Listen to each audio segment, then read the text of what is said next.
Hello dear student, તો પાછળના વિડીયોમાં આપણે 11 થી 20 એમસીક્યુનું સોલ્યુશન કર્યું હતું. હવે આપણે આ વિડીયોમાં 21મા એમસીક્યુથી શરૂઆત કરીશું. ઓકે, તો 21મા એમસીક્યુ આપણને આપ્યો છે, જો a બરાબર 1 1 1 1 હોય તો a ની 10 ઘાત બરાબર ખાલી જગ્યા. હવે દેખો, તમે અહીંયા ડાયરેક્ટ 10 ઘાત તો નીકાળી નહીં શકો, એટલે આપણે પહેલા શું કામ કરીએ, a સ્ક્વેર નીકાળીએ. હવે a સ્ક્વેર નો મતલબ શું થતો હતો, a ઇન્ટુ a. ચલો, એ શ્રેણી કેવો આપ્યો છે આપણને, 1 1 1 1. ફરીથી a ની સાથે પ્રોડક્ટ 1 1 1 1.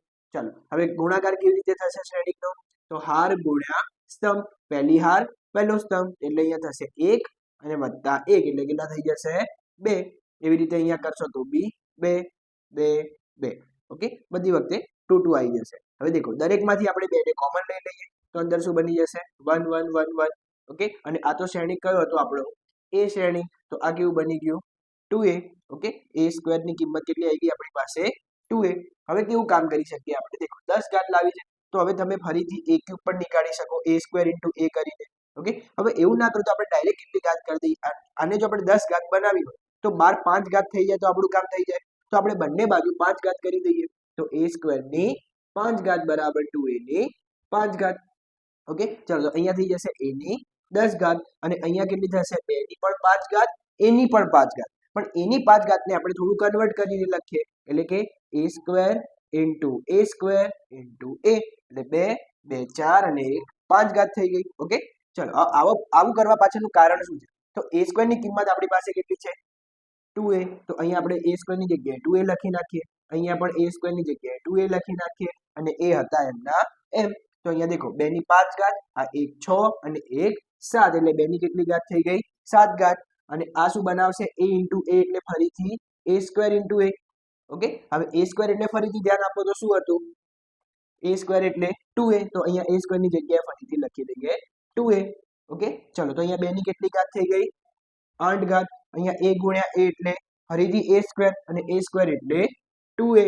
તો અહીંયા કેટલી થઈ જશે, 2 ની 9 ઘાત ઇન્ટુ a, અને 2 ની 9 ઘાત કરશો એટલે કેટલો થશે જવાબ, 512a. તો a ની 10 ઘાત બરાબર શું થઈ ગયા, ઓપ્શન a 512a. ઓકે, ચલો 22મો એમસીક્યુ આપણને આપ્યો છે, જો f ઓફ થીટા બરાબર નિશ્ચાયકમાં cos theta minus sin theta minus cos theta હોય તો f ઓફ પાઈ બાય 6 બરાબર ખાલી જગ્યા. તો દેખો, અહીંયા થીટા હતો તો દરેક જગ્યાએ શું હતો, થીટા હતો. હવે જો અહીંયા એને શું કિંમત કાઢવાની કીધી છે આપણને, પાઈ બાય 6 આગળ. તો થીટાની જગ્યાએ આપણે કેટલા પુટ કરી દઈશું, અહીંયા પાઈ બાય 6. તો અહીંયા શું થશે, cos પાઈ બાય 6. હવે cos પાઈ બાય 6 ની વેલ્યુ કેટલી હતી, તો √3/2. sin પાઈ બાય 6 ની વેલ્યુ 1/2, અને આગળ માઇનસ હતા એમના એમ. ચલો પછી sin પાઈ બાય 6 એટલે 1/2, પછી માઇનસ cos પાઈ બાય 6 એટલે માઇનસ √3/2, અને નિશ્ચાયકને કરીશું કમ્પ્લીટ. હવે કરીશું અહીંયા આપણે નિશ્ચાયકનું સોલ્યુશન, એટલે આ બંનેનો ગુણાકાર. તો કેટલું થશે, √3 ગુણ્યા √3 એટલે 3, અને માઇનસ હતા એમના એમ, અને નીચે બંને છેદનો ગુણાકાર થઈ જશે એટલે 4. હવે કરીશું ઉપર ગુણાકાર, અને વચ્ચેની નિશાની આવશે માઇનસ, અને અહીંયા પણ આપેલા છે આપણને માઇનસ. તો ઓવરઓલ શું બનાવી દેશે, પ્લસ.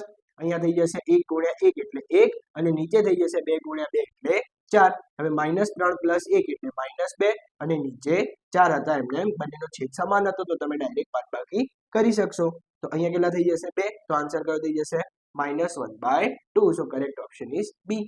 ઓકે, તો નેક્સ્ટ એમસીક્યુ આપણને આપ્યો છે, જો a બરાબર શ્રેણી 1 0 0 0 2 3 1 0 1 હોય તો નિશ્ચાયક એડજોઇન્ટ ઓફ a બરાબર ખાલી જગ્યા. હવે દેખો, અહીંયા તમારે એડજોઇન્ટ a શોધવું પડે, અને પછી આપણે એનો નિશ્ચાયક નીકાળવો પડે. પણ જો તમારે એવું ના કરવું હોય તો એના માટે એક ફોર્મ્યુલા છે કે નિશ્ચાયક ઓફ એડજોઇન્ટ a એ હંમેશા કોના જેટલો થશે, તો નિશ્ચાયક a ની n-1 ઘાત, જ્યાં n લઈશું આપણે શ્રેણીકની કક્ષા.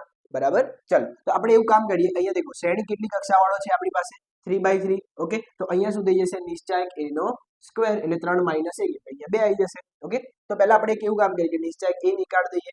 ચલો તો નિશ્ચાયક a કેવો થશે, તો પહેલી હારથી આપણે વિસ્તરણ કરી દઈએ, તો 1 ની સાથે અહીંયા આવશે 2, અને અહીંયા થઈ જશે 0, અને બાકીના બે એલિમેન્ટ હતા 0 0, એટલે આગળ સોલ્વ કરવાની જરૂર નથી. તો અહીંયા આન્સર કેટલો થઈ ગયો આપણી પાસે, 2. હવે આપણે શું નીકાળવાનો છે, નિશ્ચાયક a નો સ્ક્વેર. તો અહીંયા બંને બાજુ સ્ક્વેર કરી દઈશું, તો નિશ્ચાયક a નો સ્ક્વેર, અને એ જ શું હશે, એડજોઇન્ટ a નો નિશ્ચાયક, અને એ કેટલો બની જશે, 2 નો વર્ગ એટલે 4. તો correct option is A. Okay, ચલો એવી જ રીતે જો એ બરાબર શ્રેણી 5 -2 4 3 હોય તો એ ઇન્ટુ એડજોઇન્ટ એ બરાબર ખાલી જગ્યા. હવે દેખો આના માટે પણ એક ફોર્મ્યુલા છે કે એ ઇન્ટુ એડજોઇન્ટ એ હોય તો એના માટે તમે શું કામ કરી શકો, તો એનો આન્સર તમે લખી શકો નિશ્ચાયક એ ઇન્ટુ આઈ.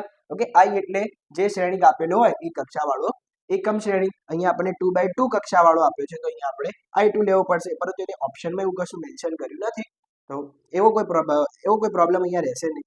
ઓકે, ચલો તો અહીંયા આપણે નિશ્ચયક એ નીકાળી દઈશું. નિશ્ચયક એ કેટલો થશે અહીંયા 5 તરી 15, અહીંયા થશે માઇનસ અને આગળ કમ્પલસરી વાળી નિશાની પણ માઇનસ એટલે ટોટલ પ્લસ અને 4 દુ 8, તો કેટલા થઈ જશે 15 ને 8 23 અને પાછળ લગાવી દેવાનો i એટલે a ઇન્ટુ એડજોઇન્ટ એ કેટલા થઈ જશે 23 i. તો correct option is C. Okay, ચલો તો નેક્સ્ટ એમસીક્યુ આપણને આપ્યો છે જો 3 5 2 2 અને k2 શિરોબિંદુવાળા ત્રિકોણનું ક્ષેત્રફળ 3 ચોરસ એકમ હોય તો k નું મૂલ્ય ખાલી જગ્યા. હવે દેખો આના માટે ત્રિકોણનું ક્ષેત્રફળ આપણે ધોરણ 11 ના ફોર્મ્યુલાથી કામ કરી શકીએ કે 1/2 x1 y1 x2 y2 x3 y3 અને ફરીથી x1 y1 લખી દઈશું. ઓકે, અને આને સોલ્વ કરી દઈશું તો આ શું બની જશે ત્રિકોણનું ક્ષેત્રફળ. હવે દેખો અહીંયા ઓબ્ઝર્વેશન કરીએ તો આપણે ત્રિકોણનું ક્ષેત્રફળ કેટલું આપ્યું છે અહીંયા 3 બરાબર 1/2 અને અહીંયા લખીશું આપણે માનાંકની અંદર x1 y1 x2 y2 x3 y3 અને x1 y1 ને ફરીથી લખીશું. તો આ છે આપણા x1 y1 x2 y2 x3 y3. તો સૌથી પહેલા લખીએ આપણે x1 y1 પછી x2 y2 પછી x3 y3 અને x1 y1 ને ફરીથી લખીશું. ચલો હવે બે અહીંયા ભાગાકારમાં છે, આ બાજુ જશે એટલે ગુણાકારમાં એટલે 6. હવે માનાંકની અંદર પહેલા આપણે સીધો ગુણાકાર કરીશું એટલે કેટલો થશે અહીંયા 3 દુ 6 2 દુ 4 અને અહીંયા 5k એટલે ટોટલ કેટલા થઈ ગયા 10 + 5k. હવે વચ્ચે કમ્પલસરીની નિશાની માઇનસ અને હવે આમ ઉપર ગુણાકાર કરીશું તો શું થશે અહીંયા 10 અહીંયા 6 એટલે 16 અને આર્યા 2k એટલે 16 + 2k. હવે માઇનસ ને અંદર આપી દઈશું તો શું થશે 10 + 5k -16 - 2k. ઓકે, ચલો 6 બરાબર હવે 10 - 16 એટલે કેટલા બનશે -6 અને 5 - 2 એટલે 3k.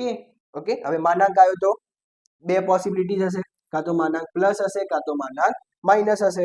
તો આપણે પહેલા પ્લસ થી કામ કરીએ તો 6 બરાબર 3k - 6 -6 આ બાજુ આવશે તો +6 એટલે 12, તો 12 બરાબર 3k, તો k બરાબર કેટલા થઈ જશે અહીંયાથી 4. ઓકે, અને બીજા કેસમાં આપણે શું કામ કરીએ માઇનસમાં માનાંક છોડીશું તો -6 બરાબર 3k - 6, બંને બાજુથી -6 ઉડી જશે તો 3k બરાબર 0, તો k ની વેલ્યુ કેટલી થઈ જશે 0. તો કરેક્ટ ઓપ્શન કયો થશે 0 અને 4 ઓપ્શન બી. ઓકે, ચલો હવે આપણને આપ્યું છે નેક્સ્ટ એમસીક્યુ જો fx બરાબર kx + 1 જ્યારે x <= π/2 અને sin x જ્યારે x <= π/2 x બરાબર π/2 આગળ સતત હોય તો k બરાબર ખાલી જગ્યા. હવે દેખો જ્યારે <=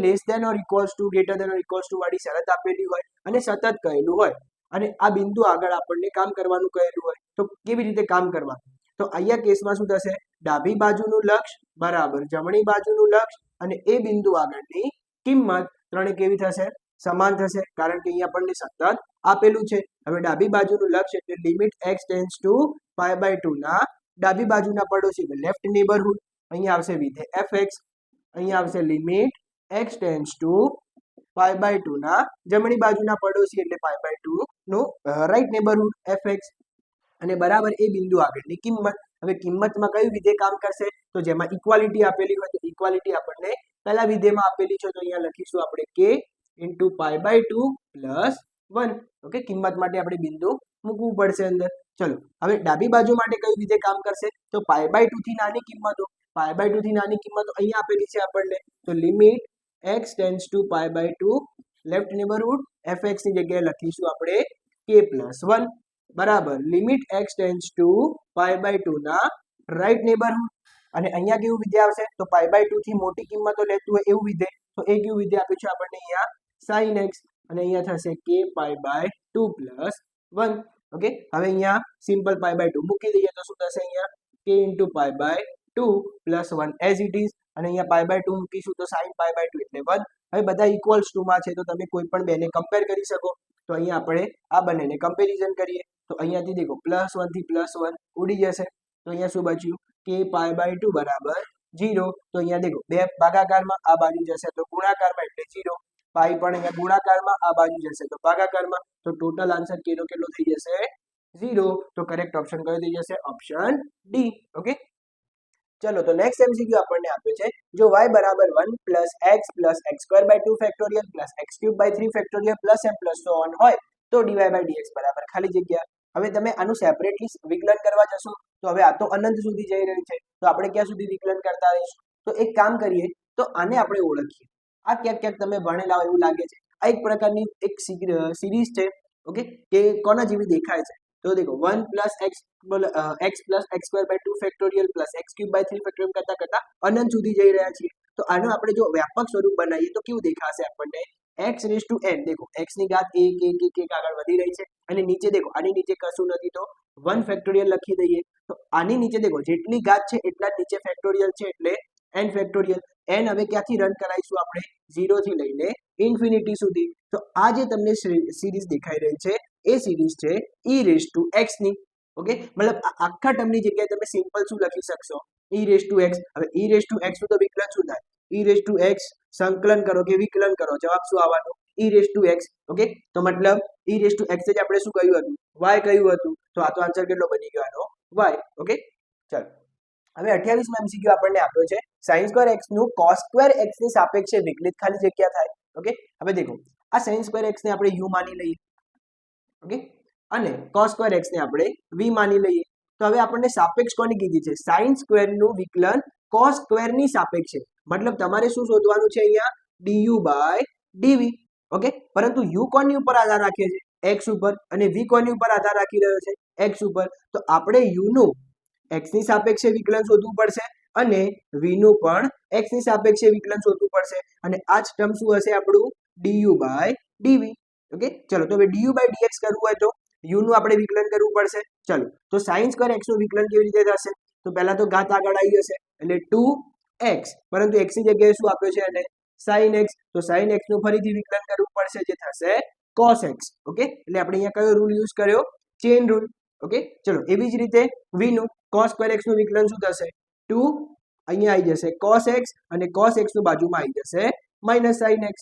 ઓકે, ચલો તો અહીંયાથી 2 થી 2 કેન્સલ, sin થી sin કેન્સલ, cos થી cos કેન્સલ. તો અહીંયા માઇનસ વધ્યા અને બધું કેન્સલ થઈ ગયું એટલે 1. તો ટોટલ આન્સર કેટલો થઈ જશે આનો -1. તો કરેક્ટ ઓપ્શન ઇઝ સી.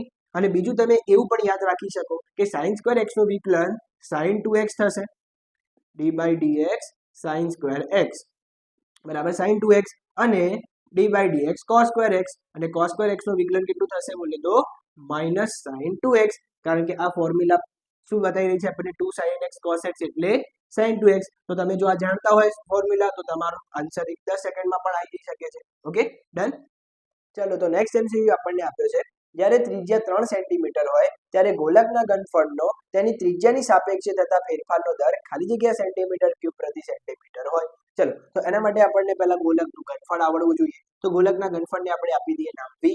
તો v નું સૂત્ર શું હતું 4/3 પાઈ r ક્યુબ. હવે આપણે ઘનફળનો ફેરફારનો દર કોની સાપેક્ષે શોધવાનો છે ત્રિજ્યાને સાપેક્ષે. તો અહીંયા આપણે વિકલન કોની પ્રત્યે કરવું પડશે ત્રિજ્યાને સાપેક્ષે એટલે dv બાય dr. તો આ તો કોન્સ્ટન્ટ ક્વોન્ટિટી છે તો એને એમને એમ રાખીશું અને r ક્યુબ નું વિકલન શું થઈ જશે r ની સાપેક્ષે 3r સ્ક્વેર. એટલે ઘાત આગળ આવી જશે, ઘાતમાંથી 1 ઓછો થઈ જશે. તો અહીંયા 3 થી 3 કેન્સલ. તો અહીંયા શું બચ્યું 4 પાઈ r સ્ક્વેર. પરંતુ r તમને કેટલો લેવાનો કહ્યો છે અહીંયા 3. તો અહીંયા મૂકી દઈશું 3 તો 3 નો વર્ગ 9 અને ગુણ્યા 4 એટલે 36 પાઈ. હવે v એટલે સેન્ટીમીટર ક્યુબ અને r એટલે સેન્ટીમીટર. તો આન્સર કેટલો થઈ ગયો 36 પાઈ સેન્ટીમીટર ક્યુબ પ્રતિ સેન્ટીમીટર.